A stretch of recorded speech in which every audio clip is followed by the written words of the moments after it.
efeitos, né, anti-inflamatórios, antimicrobianos, antioxidantes, eles poderiam ser utilizados dentro de alguma formulação de pasta, né, ou de creme. Eles poderiam também ser utilizados em locais específicos para, de repente, melhorar a cicatrização. Mas nesses estudos, principalmente, né, no geral, na pele, como pasta ou como creme, e na saúde oral também, utilizando toda a região da boca, né, para fazer a mudança da microbiota oral, para trazer benefícios principalmente em questão de gengivite, né, inflamação da boca.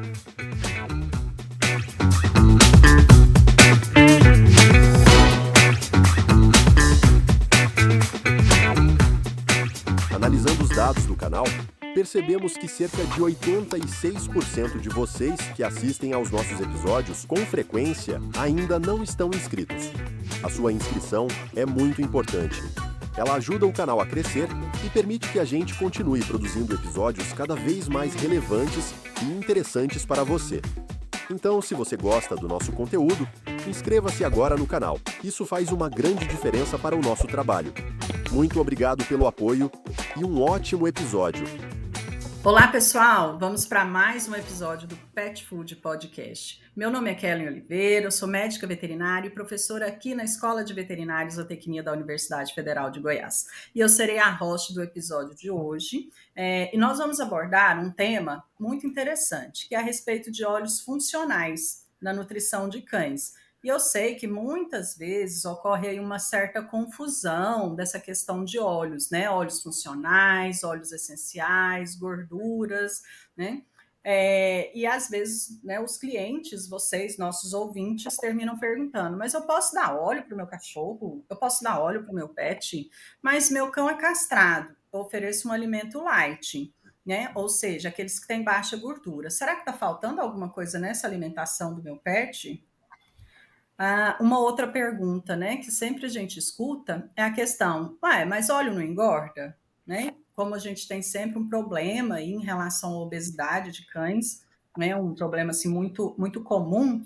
Então, hoje, né, nós vamos aí tirar, né, e desmistificar essa questão, explicar para vocês qual que é a diferença, né, entre esses óleos, entre essas terminologias. E para isso, pessoal, eu convido hoje, né, para dividir esse espaço comigo, a médica veterinária, mestre Renata Bacila, que atualmente ela é doutoranda pelo programa de pós-graduação em Ciências Veterinárias pela Universidade Federal do Paraná e tem construído a carreira em Nutrição e Nutrologia na mesma instituição desde sempre, onde ela também fez a sua graduação e seu mestrado.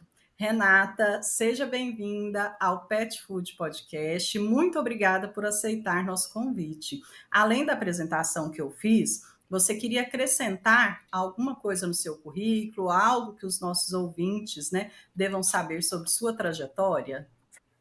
Olá, professora! Olá, ouvintes, tudo bem?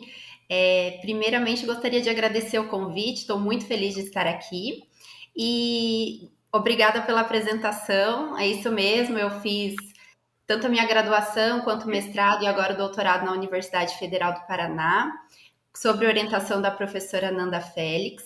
E antes de entrar no mestrado, logo depois que eu me formei, eu trabalhei por 6 anos numa indústria de suplementos para cães e gatos. E foi daí que veio toda a minha vontade de trabalhar e estudar mais sobre nutrição de cães e gatos. E daí, sim, eu entrei no mestrado e estou até agora aí nessa carreira acadêmica.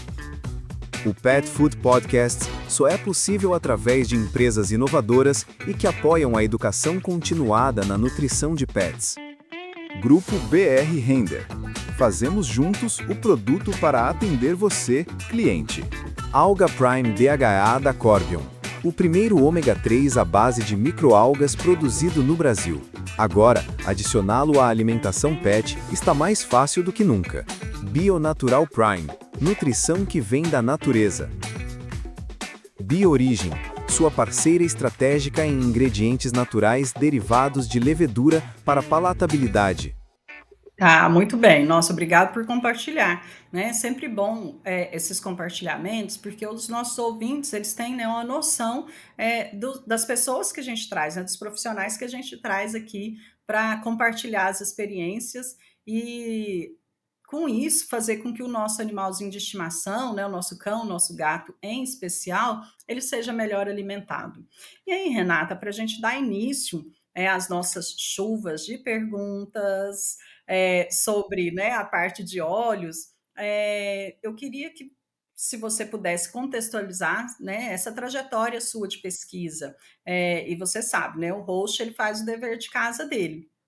E eu sei que você estudou óleos funcionais, né, no seu mestrado, e eu queria que, por favor, você contasse para os nossos ouvintes qual foi o foco desse seu trabalho, qual foi a motivação a investigar, né, sobre esse tema chamado óleos funcionais em cães. Então, professora, no meu mestrado eu trabalhei justamente com óleos funcionais, mas não no sentido dos óleos convencionais que são usados como fonte de energia nas formulações, e sim como óleos essenciais e óleos resinas que são extraídos das plantas. Então, o foco foi entender como que esses compostos bioativos presentes nesses óleos poderiam influenciar a saúde dos cães, principalmente por meio daqueles efeitos principais, que são efeitos antimicrobianos, antioxidantes e moduladores da microbiota. E o que me motivou principalmente a investigar esse tema é que existem estudos com aves e suínos com o uso desses aditivos que a gente chama de aditivos fitogênicos, que são os extraídos de plantas, né? Que já vinham sido bem explorados aí nessas espécies monogástricas. E principalmente por causa daquela questão, né, de substituição de promotores de crescimento, mas nessas espécies tem sido demonstrado funções importantes, como melhora da palatabilidade dos alimentos, favorece digestão, modula a microbiota, efeito anti-inflamatório, e isso chama atenção para usar em alimentos para cães e gatos, já que a gente precisa, né, de alimentos, de ingredientes funcionais que tragam mais longevidade, mais saúde para os pets e que sejam aliados com aquela expectativa dos tutores, né, de ingredientes mais naturais e mais sustentáveis. Vá direto à fonte natural para aproveitar todos os benefícios do ômega 3 com o Alga Prime DHA. Produzido de forma sustentável através da fermentação de microalgas, o Alga Prime é melhor para o planeta, sem impacto nos oceanos e com baixa pegada de carbono.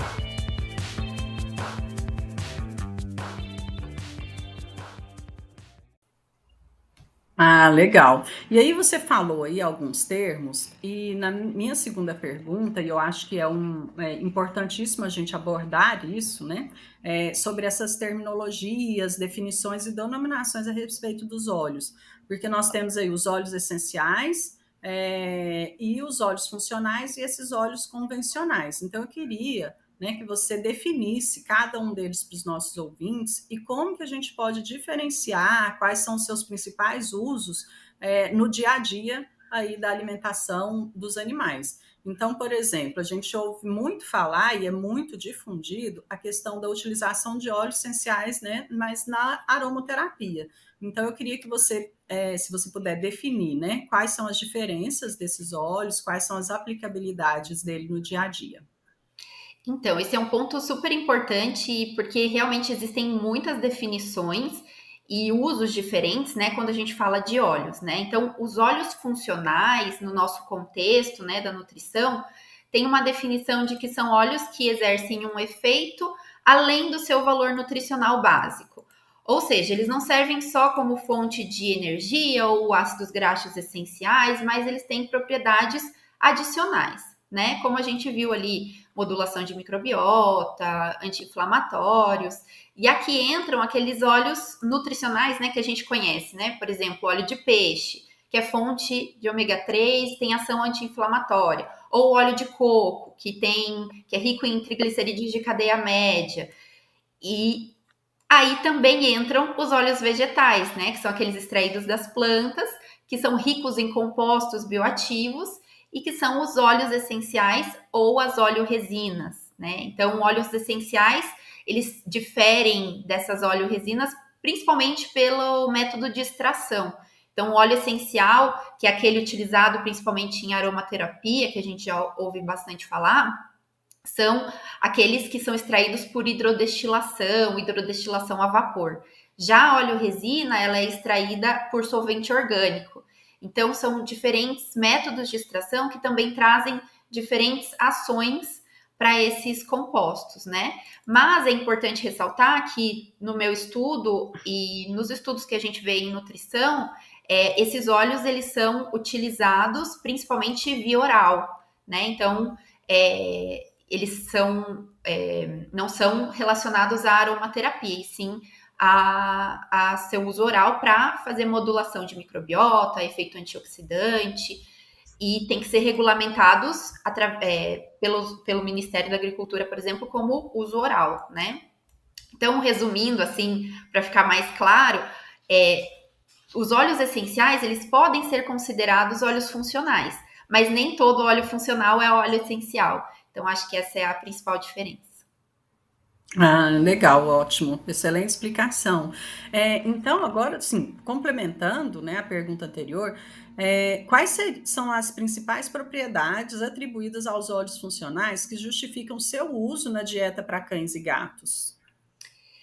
Então, professora, a gente tem, assim, principalmente nesses óleos funcionais, a presença de compostos bioativos, né? Esses compostos, eles são vindos de metabólitos, né? Produzidos pelas plantas, principalmente para interação da planta com o meio ambiente, efeito de proteção da planta, elas produzem metabólitos secundários. E esses metabólitos secundários são esses compostos bioativos. Geralmente, um óleo funcional que é extraído dessas plantas tem muitos compostos bioativos, mas principalmente eles têm assim cerca de 2 a 3 compostos presentes em maior concentração, e isso determina a ação farmacológica desse composto.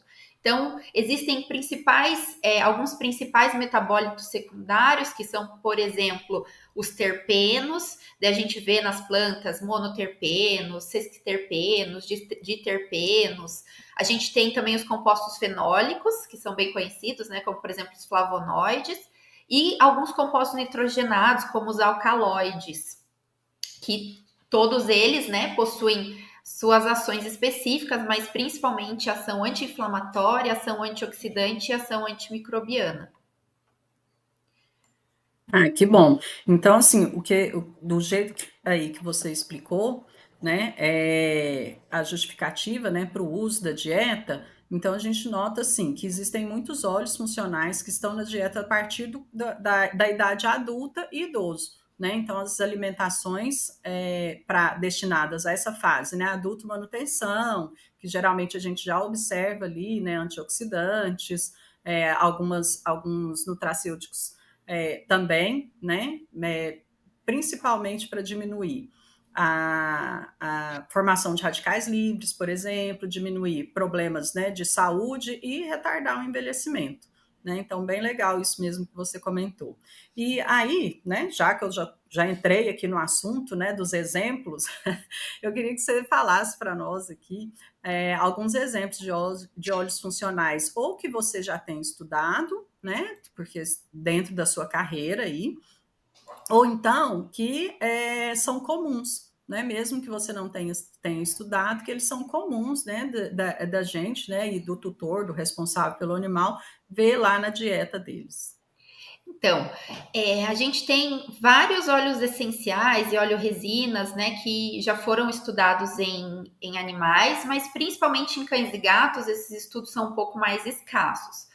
Mas algo assim que a gente conhece e vê bastante, principalmente no rótulo dos alimentos, são o uso desses óleos como antioxidantes no alimento. Então, como aditivos tecnológicos, né, para melhorar a qualidade do alimento.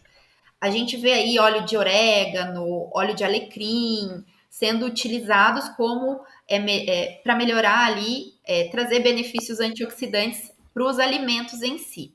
Mas também tem estudos que mostram o uso desses óleos como para melhorar a saúde do animal, né?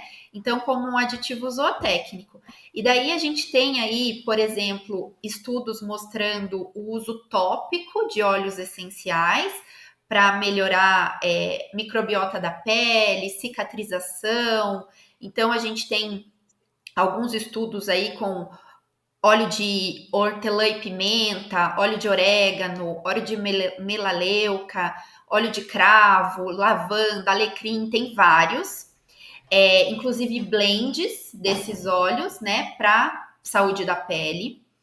Existem alguns estudos também de aplicação tópica para saúde oral. Então, já tem estudos com óleo de copaíba para saúde oral de cães, óleo que usam daí os compostos bioativos, né, o mentol e o timol, que são extraídos de óleos essenciais também para saúde oral.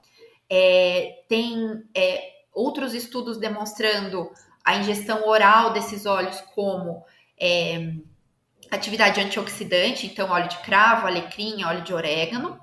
E alguns estudos também com óleos de pimenta, que é uma pimenta chamada extrato de pimenta rabaneira, que tem uma ação, eles demonstram ali uma potencial ação antitumoral. Então, tem alguns estudos demonstrando o uso desses óleos, né? Tanto de óleo resinas como de óleos essenciais para a saúde dos cães, mas também como aditivos tecnológicos. E no Lenucan, que é o Laboratório de Estudos em Nutrição Canina, que eu faço parte, a gente teve 2 trabalhos utilizando óleos essenciais e os óleos funcionais.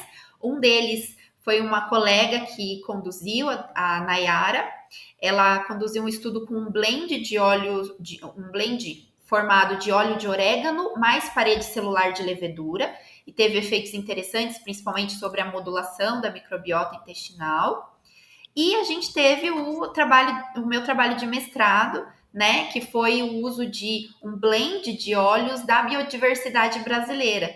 Então, são óleos que vêm de plantas da nossa biodiversidade, principalmente ali do Cerrado, da Amazônia, que vêm principalmente de agricultura familiar ou que são subprodutos e que são ricos em compostos bioativos, que foram o óleo de copaíba, que é extraído do tronco da árvore, né, da copaíba, o líquido da casca da castanha de caju, que é o LCC, que é um subproduto extraído ali da castanha de caju entre a amêndoa e a casca da castanha, um líquido viscoso, preto, assim, amarronzado, que é um subproduto e é rico em biocompostos.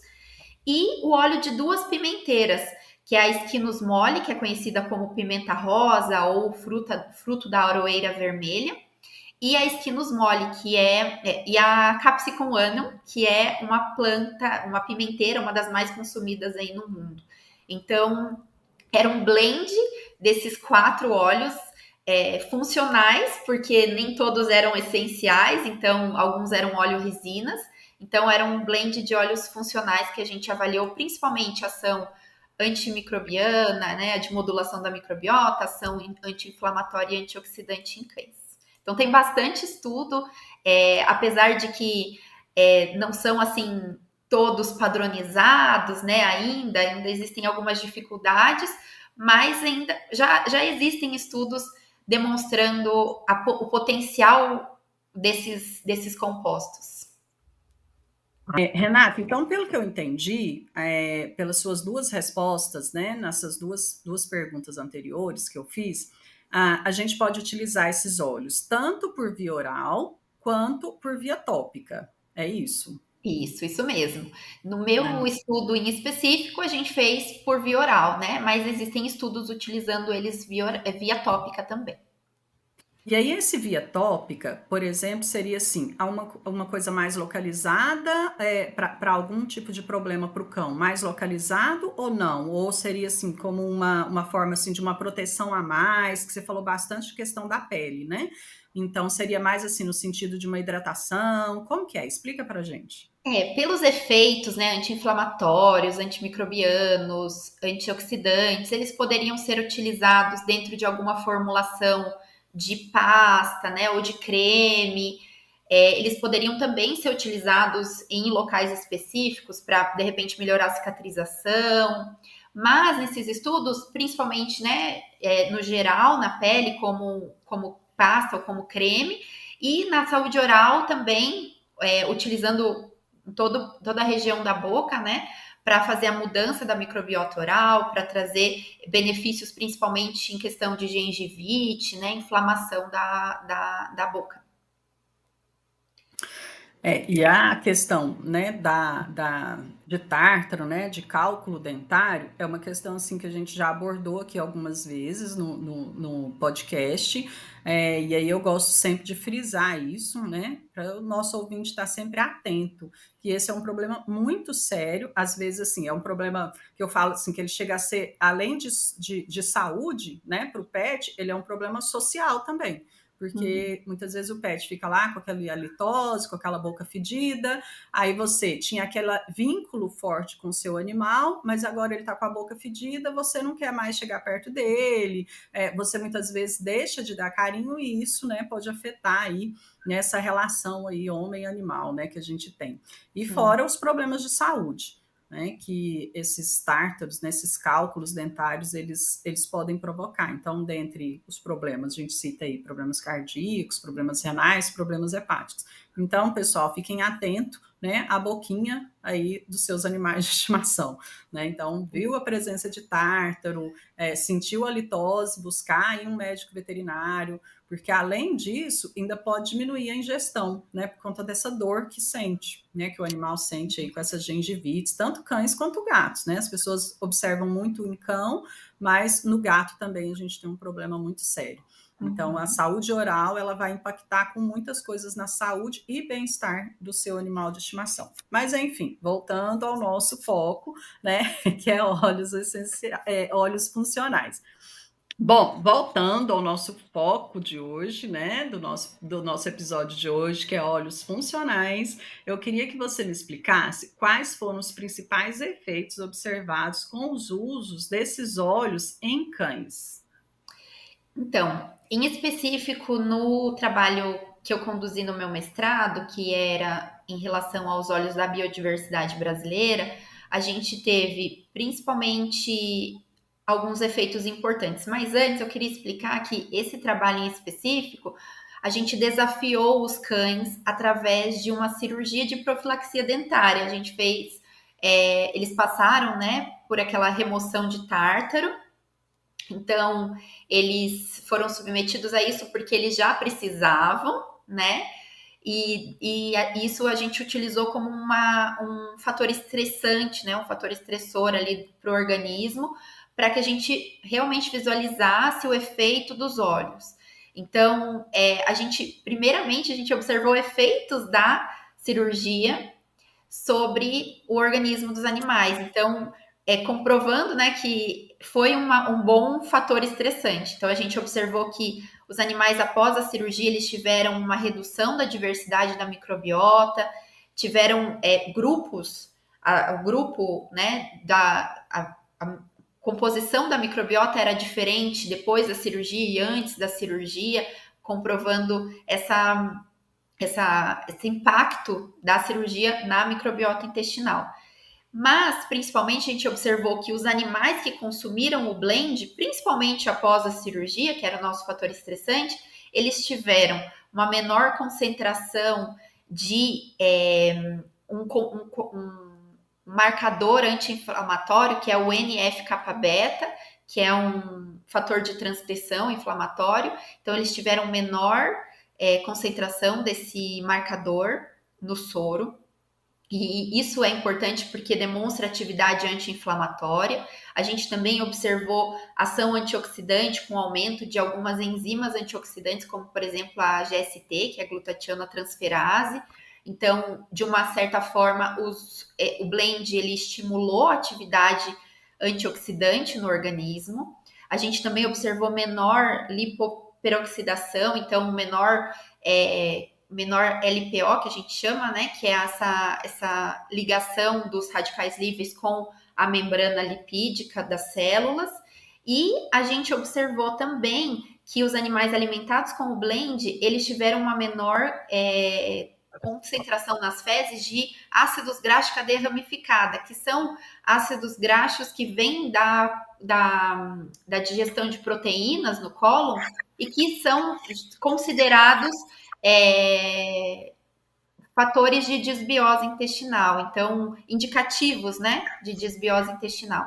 Então, a gente teve aí resultados bem interessantes, mas também resultados principalmente com a modulação da microbiota. A gente viu aumento de bactérias consideradas benéficas, né, relacionadas com a eubiose e redução de bactérias consideradas patogênicas, como, por exemplo, o Streptococcus, nos animais do grupo controle, e aumento das bactérias relacionadas à eubiose nos animais consumindo blend. Então, além desse efeito de composição de microbiota, a gente também observou efeitos sistêmicos, né, de anti-inflamatórios e antioxidantes. Então, foram resultados super interessantes e que têm relação com o que a professora falou anteriormente, né, do cuidado, né, com a boca, por exemplo, porque a gente testou, lógico, em animais por ingestão oral e que teve esse efeito sobre a microbiota e sobre o ambiente intestinal, mas esses efeitos, eles também foram sistêmicos, né, e reduziu a inflamação. Então, dessa forma, a gente consegue prever que provavelmente esses compostos, eles poderiam ser utilizados em animais com inflamação oral também, né, devido a gengivite e tudo mais. Então, poderiam ser compostos interessantes também nessas situações. Mas em relação aos nossos estudos, esses foram os resultados que a gente teve. Foram resultados bem interessantes. E a gente está comentando aqui alguns usos, né? Já entrando aqui na parte de usos clínicos. A gente comentou aqui um pouquinho de uso deles na pele, o uso, né, desses óleos funcionais aí na saúde oral, né? No seu caso, né, em especial cães, que é o seu foco de trabalho, mas quais as outras indicações, né? Para a clínica veterinária, né, ou seja, para a clínica aí do dia a dia, para o nosso médico veterinário que atende aí, né, de forma geral aí as enfermidades dos animais e também nas formulações das dietas comerciais. Então, assim, eu queria saber assim, quais são as situações práticas do uso desses óleos, né, funcionais, tanto na clínica do dia a dia quanto na alimentação. Então, na alimentação, como eu falei, uma dos usos, né, estudados é o uso de óleos essenciais como antioxidantes no alimento, né, trazendo benefícios para o alimento. Outras possibilidades são, devido a esses efeitos, né, principalmente efeito anti-inflamatório, efeito antioxidante, de modulação de microbiota, é que a gente poderia utilizar esses óleos funcionais para animais que têm já um desafio, né, nas diferentes fases de vida. Então, por exemplo, filhotes que já têm desafios, né, pelo ambiente, né, por desmame, separação da mãe, a microbiota está em desenvolvimento ainda, então a gente tem possibilidade, de repente, de utilizar esses compostos, né, nesses casos, ou animais, por exemplo, idosos, que a gente sabe que existe aí o inflammaging, né, aumento de inflamação, então seria interessante também, poderia ser interessante também para esse tipo de animal, e como a gente sabe também, todas as doenças crônicas, né, elas cursam com inflamação e aumento de radicais livres, então poderiam ser interessantes também para alimentos coadjuvantes. Então, por exemplo, animais com distúrbios gastrointestinais, animais com problemas crônicos, por exemplo, doença renal crônica, diabetes, e as diversas possibilidades aí de doenças crônicas, talvez a gente pudesse utilizar. Apesar disso, né, a gente não tem estudos específicos com animais doentes, né, mas é uma possibilidade, né, de acordo com os nossos resultados. Ou seja, então, a utilização desses óleos, né, tanto os funcionais quanto os essenciais, pode ser utilizado em qualquer fase de vida do animal, né, Sim. e em várias condições de saúde. Sim, isso mesmo. Em várias condições de saúde e várias fases da vida, principalmente quando eles estão sendo desafiados, né? Ah, muito bom saber disso, viu? A gente já gravou, né, alguns episódios aqui, né, falando dois assuntos que você comentou aí anteriormente, né, que é a questão da utilização desses óleos como um antioxidante para o alimento, ou seja, né, aumentando a vida útil desse alimento, que é o episódio com o nosso host Ricardo Vasconcelos, né? Então a gente já transmitiu esse episódio. Então, para quem quiser entender um pouquinho mais, né, sobre essa parte da questão dos, a gente chama de shelf life, né? Então, que é o prazo de validade. Então, voltem lá, né? Procurem lá um episódio comigo e com o professor Ricardo Vasconcelos. E eu também já gravei um episódio que é muito interessante, né? Que foi sobre a parte de palatabilidade, seletividade de cães, né? Então, em relação a alimentos, a gente sabe que cães e gatos eles podem ter, né, seletividade para determinados tipos de alimentos, determinados tipos de textura. E aí, isso é sempre, né? A palatabilidade eu sempre falo, que é um mundo à parte dentro do pet food. Eu queria que você comentasse um pouco, né, sobre a influência desses óleos funcionais na alimentação de cães e gatos em relação a isso, em relação à palatabilidade e seletividade. Será que melhora, piora? Porque existem aí algumas controvérsias, né? Eu queria que você me explicasse e desse a sua opinião. Então, professora, esse é um dos desafios, né, da utilização desses óleos funcionais na alimentação para cães e também possivelmente para gatos, né, principalmente para gatos. Mas o que a gente tem, assim, na literatura é alguns estudos com espécies monogástricas, até mesmo também com ruminantes. Alguns demonstram aumento de ingestão, né? Aumento da palatabilidade desses alimentos por causa da inclusão de óleos funcionais. Porém, o que a gente mais vê, e principalmente o que está relacionado com a composição desses óleos, é que eles são voláteis, né? São compostos voláteis e eles podem alterar, né, o odor e o sabor do alimento. E alguns animais um pouco mais seletivos, como por exemplo os cães ou os gatos, eles podem ter interferência negativa na palatabilidade, né? Em específico, nos nossos estudos que a gente fez, no estudo do blend de óleo de orégano com a parede celular de levedura, a gente observou com a maior inclusão, a gente observou uma redução da palatabilidade. Já no estudo dos óleos funcionais da biodiversidade brasileira, que é esse do meu mestrado, a gente não observou diferença na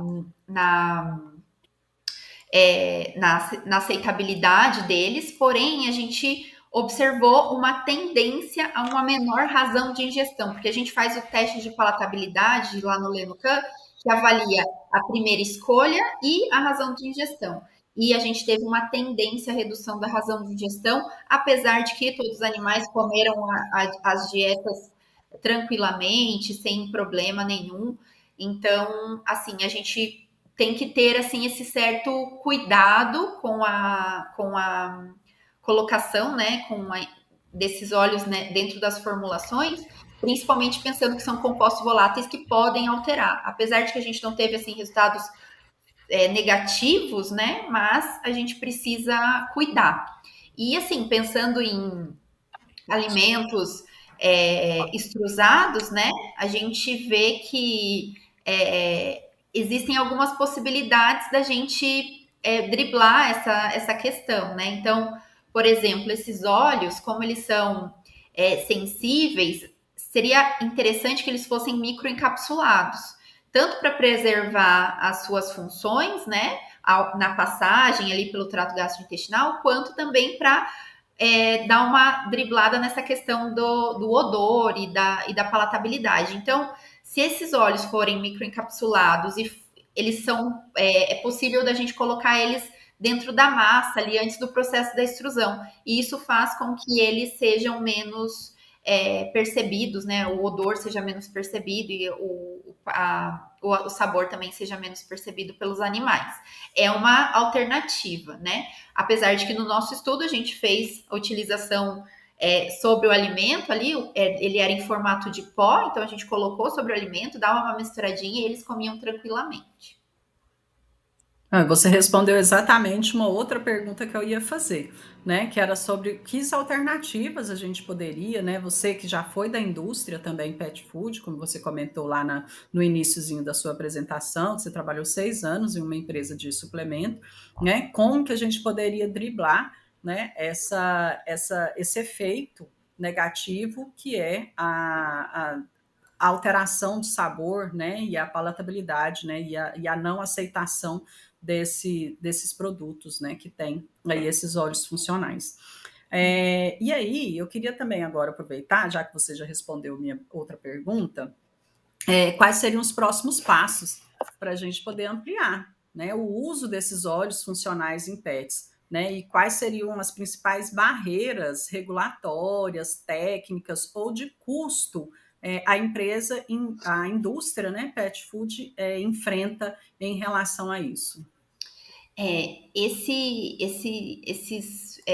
estudos, né? A gente vê que esses estudos vêm aumentando. Então, esse meu estudo ele é de 2023, mas se a gente for pesquisar nas buscas, né? A gente vê que tem mais estudos surgindo aí em 2024, 2025, que demonstram o uso, né, de óleos funcionais, né? Tanto óleo resinas como óleos essenciais para cães, para gatos, mas eles ainda não são tão robustos, né, em quantidades que a gente possa, de repente, fazer comparações, né, e utilizar com mais segurança. Então, eles vêm aumentando, principalmente é uma tendência que isso cresça, né, porque tem um apelo forte de marketing, né, esses produtos, como eu falei ali no início, né, vem aliado com a demanda do tutor, que busca ingredientes mais saudáveis, mais sustentáveis, né? E também aliados ao que eles consomem, né? Então tem aquela tendência da nutrição humana que se espelha, que a gente espelha na nutrição de cães e gatos, porque o tutor quer o que ele come para o cachorro e para o gato dele, né? Então tem essa vantagem, né? Esse grande apelo. Então, provavelmente aí vem mais estudos para embasar mais o uso desses óleos, porque realmente a gente tem alguns desafios, né? Principalmente em relação à necessidade de mais estudos, né? Estudos mais robustos, demonstrando principalmente toxicidade desses óleos essenciais, né? Isso é bem importante ressaltar, que são compostos com muitos ingredientes com muitos compostos bioativos, né? E em grandes concentrações, então a gente precisa trazer estudos demonstrando toxicidade, aceitação, se houve efeitos adversos ou não, né, dependendo das doses. Então, estudos também demonstrando doses específicas que tenham aceitabilidade, mas que também tenham efeito desejado, né, no organismo do animal, sem causar recusa ou outros efeitos adversos. E alguns aspectos em relação à pesquisa que a gente observou enquanto estava estudando esses óleos, principalmente identificação das espécies. É muito difícil quando você avalia, né, espécies de plantas, avaliar ali através dos resultados de publicação que quando são produtos comerciais utilizados nos experimentos.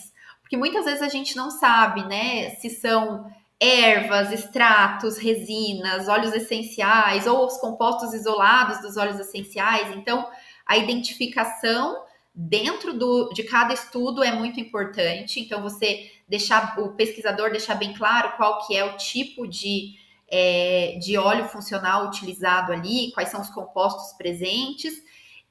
Além de que a identificação botânica também é difícil.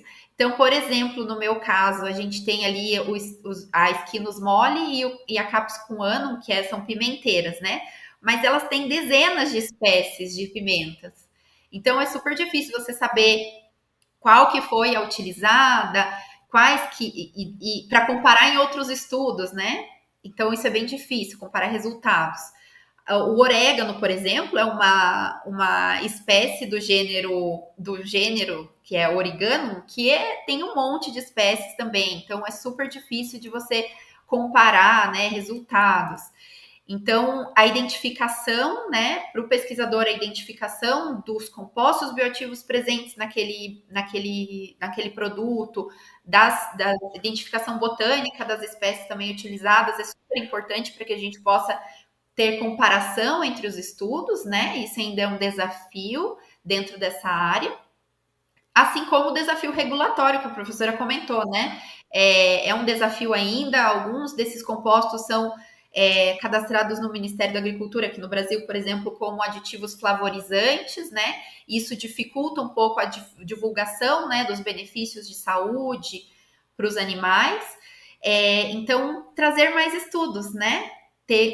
O ideal seria a gente buscar mais estudos, para que a gente possa embasar melhor esse uso dentro da alimentação para cães e gatos. Você comentou aí sobre que no seu mestrado, né, você trabalhou mais com a parte de óleos da biodiversidade, né, aqui do Brasil, e aí você comentou de algumas plantas, né, que são do Cerrado. E agora, assim, uma pergunta bem pessoal mesmo. Como eu sou do Cerrado, né, estou aqui em Goiânia, né, no meio do Cerradão mesmo, você já ouviu falar, ou de repente, né, já pesquisou a respeito do uso, né, de uma planta que é muito comum, né? Na verdade, é uma fruta que a gente tem aqui, que é muito comum, né? Então, o goiano, que é goiano mesmo, gosta muito dessa fruta, que é o piqui. Já ouvi falar, professora, do pequi, sim, com certeza. Mas eu nunca estudei nada sobre ele, mas eu já ouvi falar. Porque a gente tem aqui várias pesquisas, inclusive aqui na Universidade Federal, né, de Goiás, várias pesquisas assim, utilizando, né, o óleo de piqui para várias coisas, né, muito mais voltados aí para a parte mais medicinal. Mas de repente, né, é um fruto que dá 80% do seu de tudo é óleo dele. Então, Nossa, assim, muito ele tem legal. muito óleo. Então, eu tenho uma colega, né, de uma universidade aqui também de Goiás, mas não igual a UFG, que ela trabalhou com isso, né, a questão de fazer, não sei se era, eu lembro bem que era mais ou menos alguma coisa relativa à pasta mesmo como cicatrizante. Né? Então, de repente, o piqui vai ter aí, pode ser que ele tenha, né, algumas dessas propriedades aí que você buscou, né, no seu mestrado, e de repente, ó, já te dei uma fonte Sim, de uma fonte que tem demais no Cerrado aqui, né? Porque o muito goiano que é goiano legal. come piqui o ano inteiro. Eu como piqui o ano inteiro, apesar de que agora vai começar a época do piqui aqui, né? A partir de setembro, outubro é a época que a gente mais encontra, né? Porque ele é sazonal. Mas goiano que é goiano, meu filho, até congela o piqui.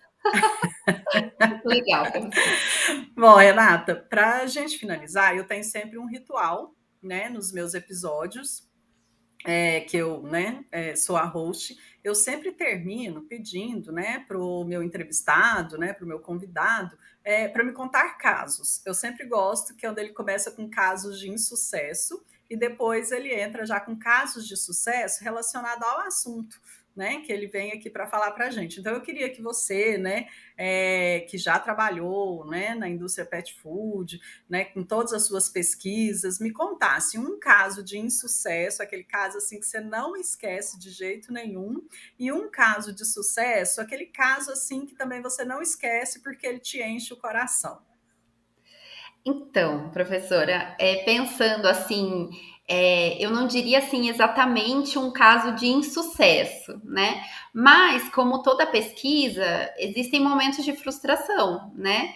Então, quando as coisas não saem exatamente como a gente planejou, quando nossa hipótese não dá certo, né? Então, esses casos aí geram bastante frustração.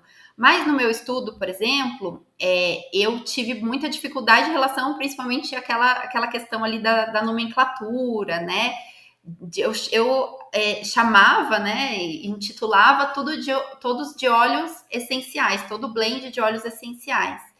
E conforme a gente vai se aprofundando na literatura, conversando com pessoas, né, e durante o experimento a gente percebeu que a gente precisava compreender melhor os conceitos, né? Então foi assim que a gente chegou no termo de óleos funcionais, através de realmente pesquisar e perceber que a gente talvez não estivesse lidando da forma correta em relação à nomenclatura, né? Então isso foi algo que me chamou bastante atenção na necessidade, né, de se aprofundar, de revisar conceito, de ajustar hipóteses, né, que é uma parte natural da pesquisa, mas que é essencial para a gente evoluir, chegar nos nossos resultados.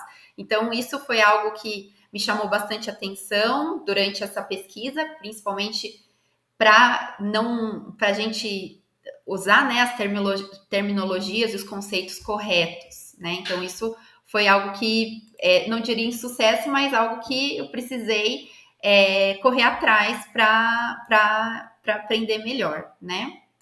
E um caso de sucesso é que essa pesquisa, ela é muito especial para mim, porque ela me trouxe muitas oportunidades, ela inclusive me trouxe premiação acadêmica no Congresso Brasileiro de Nutrição, né, no CBNA, e realmente, assim, o que me encheu o coração, como a professora falou, foi ver a aplicação prática desse trabalho, né? Então, existem algumas empresas de alimentos e suplementos que utilizaram esse blend de óleos que a gente estudou nos seus produtos, e a gente viu, então, né, levando esses resultados para fora do laboratório, né, e impactando na saúde dos animais. Então, para mim, esse é o sonho, né, de qualquer pessoa que trabalha na área acadêmica, né, fazendo pesquisa, que é produzir conhecimento que faz diferença na prática. Então, esse é um caso que realmente me enche de orgulho, que foi essa aplicação prática aí do nosso trabalho. Parabéns, Renato. Parabéns aí pelo prêmio, né, que você ganhou. E é isso, eu gosto sempre, né, de falar de casos de insucesso, de casos de sucesso, para os nossos ouvintes eles entenderem que nem tudo são flores dentro do pet food. Então, no pet food, a gente tem vários desafios, né? Tem o desafio da formulação, tem o desafio do custo dessa formulação, tem o desafio da aceitabilidade, tem o desafio, né, da melhora na qualidade de vida e na qualidade da saúde dos nossos animais. Então, eu gosto bastante de sempre finalizar os meus episódios, né, para as pessoas entenderem, né, que realmente o pet food, né, é um mundo à parte, é um mundo vasto, né? Então, a gente tem desafios todos os dias, quando se trata aí de alimentação, né, para cães e gatos, considerando aí que a gente tem um monte de raças, nós temos mais de 500 raças de cães no mundo, mais de 100 raças de gatos no mundo, cada um tem sua especificidade. Então, fazer alimentação hoje para cães e gatos é um desafio constante. Sim. E é isso, pessoal, chegamos a mais um episódio do Pet Food Podcast. Eu quero agradecer, né, de coração, mais uma vez, né, a colaboração da médica veterinária, mestre Renata Bacila, desejando assim muito sucesso a ela na sua trajetória, na sua pesquisa de doutorado, né? Que vocês tenham gostado do assunto de hoje e desejo a todos um forte abraço e eu vejo vocês em breve. Tchauzinho.